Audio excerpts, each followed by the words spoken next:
Good evening, everyone. Welcome. Thank you for joining us tonight. My name is Maya Mendoza-Exstrom, and I am the current board chair for Seattle Parks Foundation. So on behalf of my fellow colleagues on the board who I see here and staff members, welcome. We are really excited to open tonight's gathering and welcome everyone to what should be a celebration of Seattle's community spaces. This has been an unprecedented time, a challenging time. And we thank you for spending a little bit of it with us tonight as we all pick our heads up a little bit and look forward to holidays at the end of the year and 2022 that maybe brings even a greater return to normalcy for all of us. Tonight's goal is not only to celebrate our community spaces, but also to celebrate each other and especially to center people, the humans who have worked tirelessly in many of our communities for many years in many cases to make our communities a better place. Each of you is here tonight because you care about parks and more importantly, our communities. Throughout our program, we will share and hear inspiring stories from 4 of our community partners and hear a little bit more about the projects they've been working on. You'll also have an opportunity to connect with each other, the other guests that are here tonight, in topic-focused breakout rooms where we'll have continuing conversations. And we'll hear also from a fantastic local musician. And hopefully, if you don't know already, you'll learn how you might become more involved in the work of some of the folks you hear from tonight and the parks projects that are taking place throughout the city. Thank you again to all of you for being here. We are so grateful for your continued support. And before we get going, one of my jobs as host is to go through a little bit of housekeeping. So right now, I want to remind everybody that when you clicked into this meeting, hopefully you noticed that it's being recorded. And so if you feel like you want to turn your camera off and stay muted, that would be wonderful. We'll have plenty of time to come on camera and converse in the breakout rooms a little bit later. Also, you may have seen as you came in that there's an active chat thread going. That's a great place to drop questions, respond to some of the questions that might be posed. Make sure you put your favorite park in there. It's always a great question to see the diversity of answers from folks. And if you have any questions about what breakout room you're in, don't worry, our team knows those answers because you will have selected something when you registered for tonight's event. Okay, housekeeping is over. Now I would like to invite Willard Bill Jr. from the Muckleshoot tribe to share a welcome with all of us. Good evening, everyone. Willard Bill Jr. Titsta Muckleshoot Avshed. My name is Willard Bill Jr. I am an enrolled member of the Muckleshoot Indian tribe where I serve as the cultural director. But I grew up in Seattle and I taught at Pathfinder Alternative and was a school district administrator for 5 years. And survived that time period and we're into my current role. And I want to thank you for the invitation to have me do an opening this evening. You know, all of Seattle is within what we call our usual and custom area, and it's all protected under our treaty rights. And each time that we take our community people out, and especially our youth, we're exercising that sovereign status that our ancestors fought for during the 1850s. And so those of us like myself and my family that are ancestrally Duwamish, we come from the Seattle area, you know, we have ancestral ties that go back thousands of years. And that park access is huge for us and for us to bring our ocean going canoes, our river canoes, when we're gathering traditional medicines. And so maybe some of those unseen things that you all don't get to touch every day, but we just want to raise our hands to the work that you do. We've done some tremendous programming in the last few years with you all. But when you see us out there, that's no little thing. You know, it was illegal for us up until 1978 to speak our language and to engage in our spiritual practices and to bring our ocean going canoes, you know, out onto the water. And of course, we know we don't have any historical ancestral longhouses in those areas. And so those parks that you put on there, so many of them are near our ancestral village, like Alki, which was a great summer gathering place. My great grandfather had a summer home there. So I'm just going to share maybe a verse or two, and this is just an honor song for you all, as this is a celebration evening. I know it's Kristen knows that I just coming out of COVID, so this is my second day out of quarantine, so I'm super excited about that. But my voice is a little damaged from that experience, and so, boy, it's really no joke. So, but really a blessing to be here with you all this evening.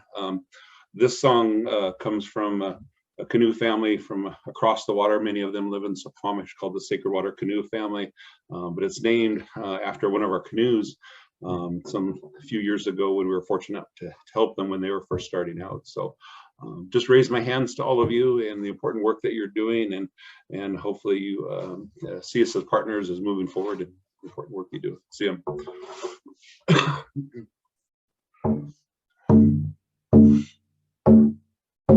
Oh,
Thank you so much, Willard. That was amazing. And thank you for supporting us in the time when you need support yourself with COVID. So thank you again for welcoming us to your ancestral lands.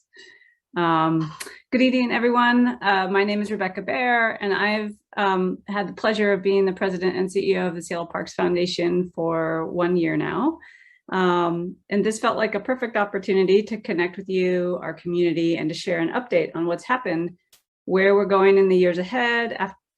And after tonight's main program, which will end at 7:30, there's going to be an additional half hour afterwards with a fireside chat with Maya and myself to talk about our strategy and vision as we move forward.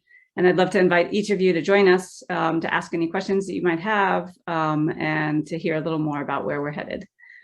But before we do that, throughout tonight's main program, we will be showcasing 4 partners and their stories of leadership, community, advocacy for accessibility and inclusion throughout the city. These videos were created not only to showcase the breadth of work that Seattle Parks Foundation is involved in from north to south Seattle, but also for our partners to use in their own fundraising and advocacy efforts as they go forward. This first story is really special, and it's been decades in the making, much too long, and located at the heart of central Seattle in the central area. The Garfield Superblock is known as the community's main gathering place. It's also the historic citywide destination. It's often known as Little City Hall. And if you've never been there, it's really a pulsating space where there's a rich history of events, people, music, community, and great opportunities to connection, which still continues today. So the goal of the Garfield Superblock is to renovate a park promenade that actually celebrates the history, the multicultural history of the community. And it was a vision that was created well over 15, 20 years ago in the Garfield Superblock Master Plan. And while the Quincy Jones Center was built and some other pieces were built, this park promenade and renovation was still left undone. And it's really an important piece of celebrating the community and the cultural history. So with that, I want to check it out and get an opportunity to have a look at Garfield Superblock.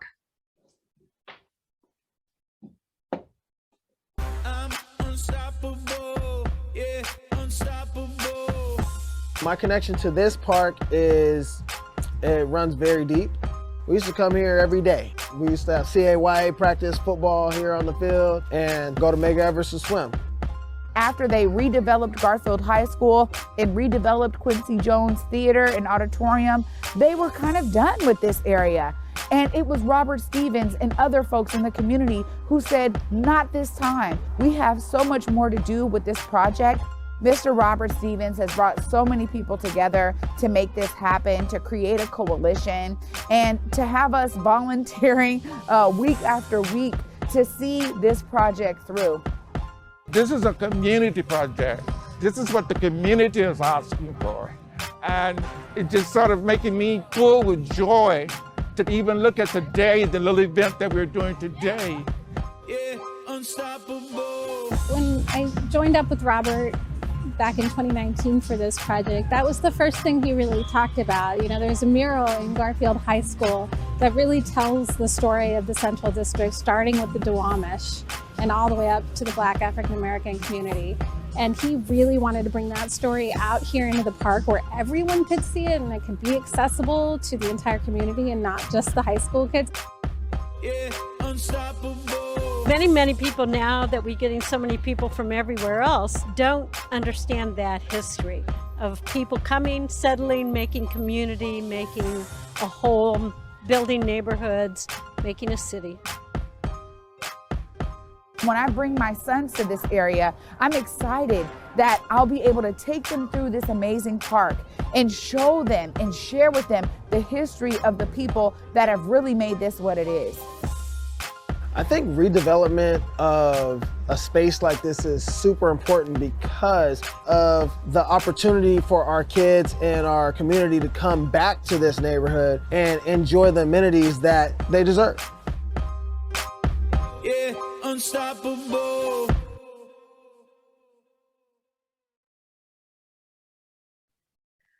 Joy, community, history, vibrancy. Those were some of the words that I took away from that work. A long time in the making, as Rebecca said, but truly inspiring. You may have seen that as that video started in the chat, there was a little link in the bottom to learn more about the project. And I will remind you that if you'd like to donate to this project or any of the projects we're featuring this evening, their donation links will be placed in the chat for easy access as we roll through the program.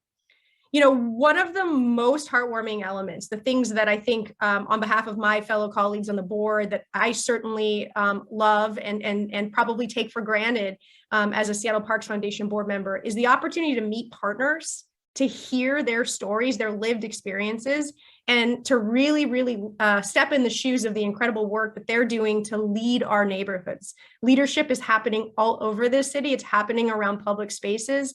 And we're just so proud to partner with so many of these individuals that are doing the work every day. Many of our partners are also working on multiple urgent issues, intersectional issues facing our city's urban parks and our green spaces. So remember tonight, as we get a little bit later into our program, we're going to roll you out into breakout rooms. And when you signed up for this program, you picked one. Climate is one of the breakout rooms, green space, accessibility, recreation. You saw that word very prominently displayed in the last video, and restoration.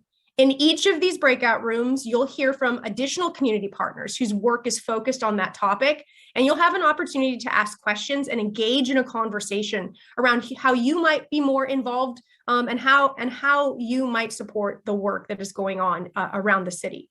I want to say thank you to those community partners who are with us tonight to engage in those conversations, including the Duwamish Valley Sustainability Association, Eli's Park, Friends of Trolls Knoll, Outdoor Asian Washington, Leaf Line Trails Coalition, and the Maple Leaf Reservoir Park. Okay, it's my distinct pleasure to introduce another community partner video for Detective Cookie Chess Park. This is another long time coming, but the group's vision, inspired by Detective Cookie, is to create a small public park in Rainier Beach where chess can be played outdoors on built-in chess tables and on a giant in-ground chessboard. Detective Cookie has been offering a safe place for kids to gather and learn the game of chess for over a decade. Let's hear how this project started and what this park will look like once it's built. Get in the game. I'm a firm believer, if you give youth something to do, they will come for it. One of my supervisors came to me and said, Cookie, can you do an activity in the community that will give the kids something to do for the summer? So I went around, talked to some kids. They wanted to have a chess tournament. I was gonna make this work. We had so many kids that we ran out of table space from the library. I started putting chessboards on the floor around the tables. The Seattle Parks Foundation and a group of people in the community decided they wanted to create a chess park. And they wanted to name this chess park Detective Cookie's Chess Park. The plan for the chess park is to have 12 chess tables surrounding a giant chessboard in the middle. And we're gonna have landscaping and benches and places for people to sit and have events. So it's gonna be a great type of public space and seating infrastructure for downtown Rainier Beach. Sometimes the kids will actually come up to me and say, Detective Cookie, chess is like the real world. If you're not careful, if you don't make the correct decision, Detective Cookie, like in real life, you can really get in a lot of trouble. Because the kids start playing chess, their attitudes have changed. Their sportsmanship has changed. They're getting better grades. I am just so happy to be there. See you at the park. I love that story. What an inspiration. Thank you, Detective Cookie, for your vision and perseverance on behalf of the youth of Southeast Seattle. You are an incredible asset to the community, and I'm so inspired by your vision to create a safe space for kids to learn and play. My name is Kristen Milliron, and I'm the Vice President of Philanthropy, Marketing, and Communications with Seattle Parks Foundation. Tonight is a celebration of all of our partners and our community members who make this work possible. And that comes in many forms. Some of you donate your time, volunteering at parks, creating project plans, and garnering support from your network and community. Others donate your talent, whether that be artistry, technical expertise, a green thumb, or your unique network and ability to foster connection. And many of you donate treasure by making donations to Seattle Parks Foundation and our community partners projects. Throughout the evening, you'll see opportunities to support partner projects in the chat. And in each of your breakout rooms this evening, we'll also be sharing opportunities for you to get involved in upcoming events. And I encourage you to keep an eye on our social channels and emails for additional ways that you can take action in your community. If you are inspired to make a gift in support of Seattle Parks Foundation, please visit seattleparksfoundation.org/donate, and that link will be in the chat also. But I want to announce that we have a very special opportunity this evening, thanks to the generosity of one of our loyal donors, Harriet Morton. All gifts made this evening will be matched up to $5,000. This is an incredible opportunity to double your impact. And this applies to all donations made this evening, whether it's to Seattle Parks Foundation or to any of the community partners that are highlighted. So to make a contribution and double your impact with this match, go to seattleparksfoundation.org/donate. While you're pulling out your phones to do that, it's my great pleasure to introduce our special guest for the evening, Seattle's own goddess of psychedelic soul and hologram funk, Sassy Black. Sassy has been featured on BET's series 20s and was highlighted on Michelle Obama's summer playlist. Her acting has been featured on HBO's Vinyl and Comedy Central's Broad City, and she's currently writing a musical commissioned by the Fifth Avenue Theater. Please welcome to the virtual main stage, Sassy Black. Hi there, my name is Sassy Black, and I'm so excited to be a part of tonight's programming. Thank you again for having me. I'm going to be performing my song, Wild, from my 2017 album, New Black Swing. I hope you enjoy it.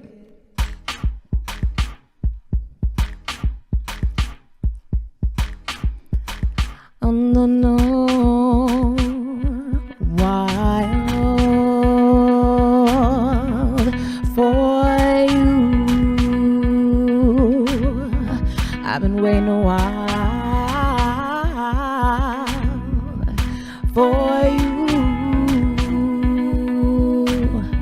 because I'm wild for you. I've been waiting a while for you. I was on a mission, a roller coaster of a mission. I was simply wishing to run into you. I was on a mission, a roller coaster of a mission. I was simply wishing to run into you because I'm wild for you. I've been waiting a while for you because I'm wild for you. I've been waiting a while for you.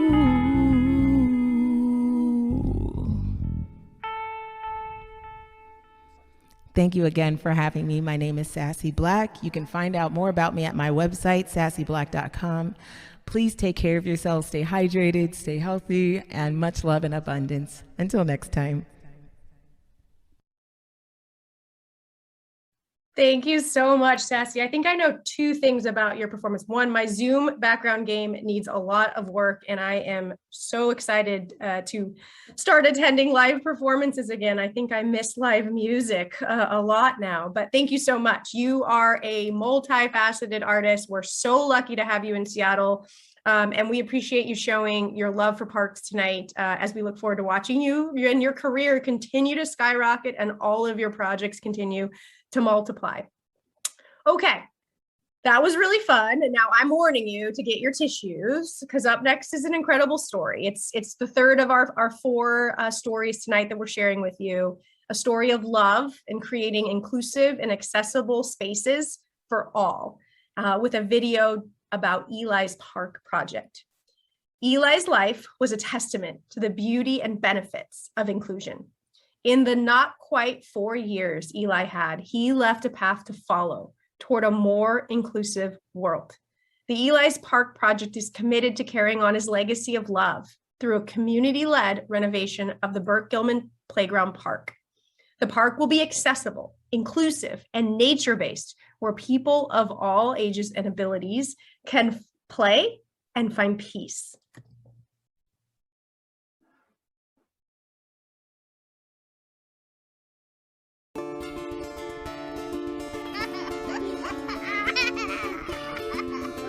When Eli was born and happened to have Down syndrome, he just introduced us to this whole new world around us. And we met all of these people who are right here in our community, but are just missing from our everyday lives. These three people are very important to me because they gave me confidence. They made me feel welcome and helped me overcome fears at school. They gave me the opportunity to learn with them and from them, to see the ways that they're reimagining what their communities can be. We started off by asking, how do we make sure that Eli's included in our community and in the world? And the more we loved and learned, then that question kind of quickly shifted to, how do we make sure that our community and world don't miss out on the love and joy that Eli and all the beautiful people who are invisible in our community have to give? We really started learning and figuring out that so many people feel excluded from parks. I'm just one of over 1,000 people, really, who have come together and dreamt this place and worked on the design.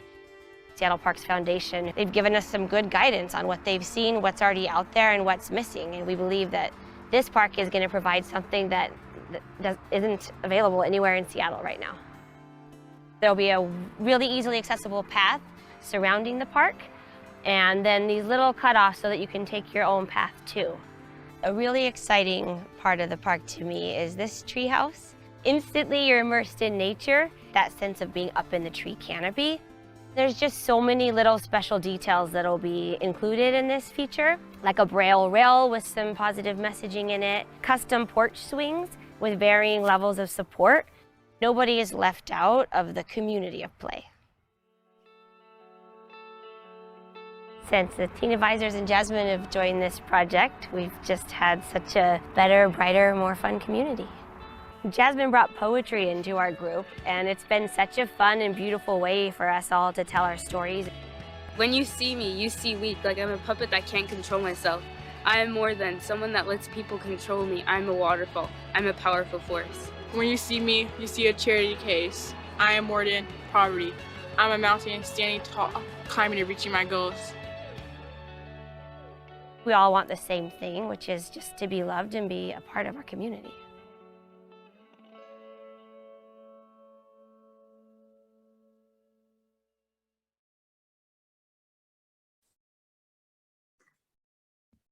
I told you, if you're not tearing up with me, that story is so beautiful and inspiring. And as I mentioned earlier, one of the wonderful things that we get to do on Parks Foundation on the board is connect with partners at all stages of the process. And I will always remember when Paige first presented this idea to us, and to see where it is now, the inclusion of teen mentors, all of the thoughtful ways that the project has expanded. It's just a remarkable and inspiring story.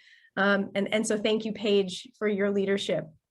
Okay, so we're 3 stories in. Hopefully you are energized. Hopefully you've learned something, maybe about a part of the city or a project in the city that you were unaware of. And what we want to do now is take this energy, these 3 very different stories from different parts of our city, and then hear from some of our additional community partners live in each of our breakout rooms. So this is our chance now to dig deeper on topics. I hope all of you by now know how breakout rooms on Zoom work. So we will start moving people into their respective rooms, and bear with us, as we know that sometimes takes a little bit to get everybody where they're supposed to go. You will have selected one of those 4 topics at the time of registration, so you'll be put into that room. Please be patient. And then if there are any issues, drop those in the chat. If you stay in the main room and no one's here, drop those in the chat and we will get you sorted out. Also, again, hopefully you're all familiar, but at the end of the breakout room time, there will be a 1-minute warning. You'll see that countdown clock that makes all of us antsy, and then guests will be automatically whisked back to this main meeting room. We do have one more really inspiring story, one more project to talk to you about and to tell you about after we come back from the breakout rooms. So please stick with us.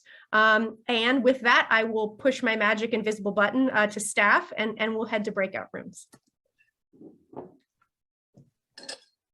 Welcome back, everyone. I know we were just getting going, so I'm sorry to whisk you back into the main session. Hopefully your conversations and sharing of other community partner projects that are happening was beneficial to you. Thank you to all of our community partners who presented in the breakout rooms, and thank you to my fellow colleagues on the board who facilitated our breakout rooms and those conversations. We hope you might have learned something new, maybe about a program, a partner, a different way of thinking about the topic while you were in that room, and encourage you to also check out all of the other community program partners that were in the other rooms, maybe that you didn't participate in. Click through their websites, learn a little bit more through our central foundation. You will be able to scroll through this chat and see all of those projects posted later today. We are getting close to the end of our program. And before we transition to our fireside chat with Rebecca, we have one more community partner to share. And remember, at the beginning, we sort of spoke about how many of our community partners have been at this wheel, pushing a rock uphill in many cases for many years. And many of them are working on a number and a range of intersectional issues and challenges that are facing the same communities. And it's pretty incredible to think of how many of these issues can be addressed through parks and public green spaces. And so we're going to hear about one more of those, our friends at Beersheba Park. Beersheba is the lakefront park for Rainier Beach neighborhood, but it doesn't meet the city standards for waterfront access. The improvements for this park are the result of many of those years of hard work, community outreach, planning, and they include a 30 by 150-foot beach and boardwalk, family picnic areas, walking paths, a lawn, safety lighting, salmon habitat restoration, fishing and kayak access, all of those things in one park. So let's take a look at the work this community has done to come together.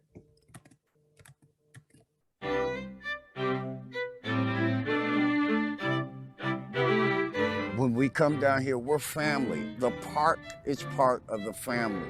The wildlife, the people, the grass, the trees, it's all a part of us. It's all a part of community. Good people, good animals that help me to get stronger. Folks from all over Rainier Beach were brought together in a variety of different ways to talk about what they wanted at this park.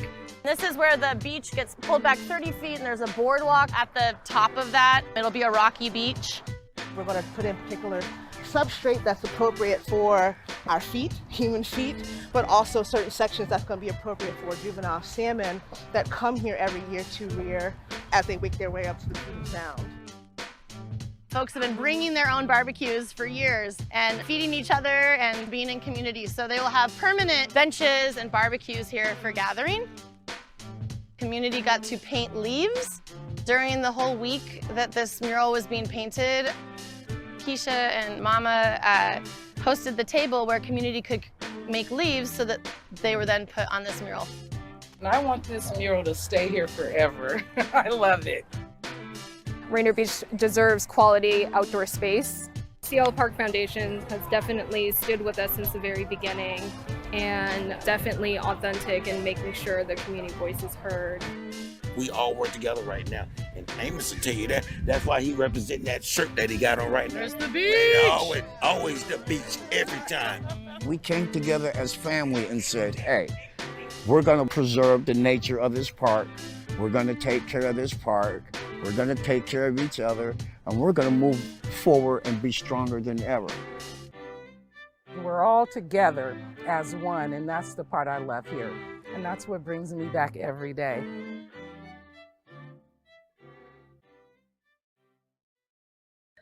Well, that is a beautiful note to end our program on. We're all together as one. I love that shirt, Where's the Beach? It's one of my favorites that's out there. I hope that tonight you found our time together inspirational. And you may have enjoyed celebrating many of Seattle's parks and green spaces. It really is an opportunity to celebrate the community leaders that are making them better, the neighborhoods that are coming together. And it brings me great hope to hear from all of the people, again, centering people and lived experiences behind those projects, their visions for the meaningful work and the diversity of how meaningful that work is in different ways across the city. These are only a few stories, and there are so many stories that we could have shared with you tonight and hope to do so in the future. You know, at the foundation, we have learned that the wins are a direct result of the community working together, of making their neighborhood spaces more accessible, more inclusive, more green. And we work really hard to center those voices and those stories in neighborhoods so that those leaders feel supported and that each of you can connect with the projects that you care most about. Your gift to Seattle Parks Foundation ensures that so many of our projects in parks and green spaces across the city can happen. And tonight, as my colleague mentioned, all contributions are matched up to $5,000. So please make that donation. It will double your impact. SeattleParksFoundation.org/donate. And I want to thank you again on behalf of everyone at Seattle Parks Foundation for bringing your time, your talent, and your treasure to this important work. And we hope to see you again soon.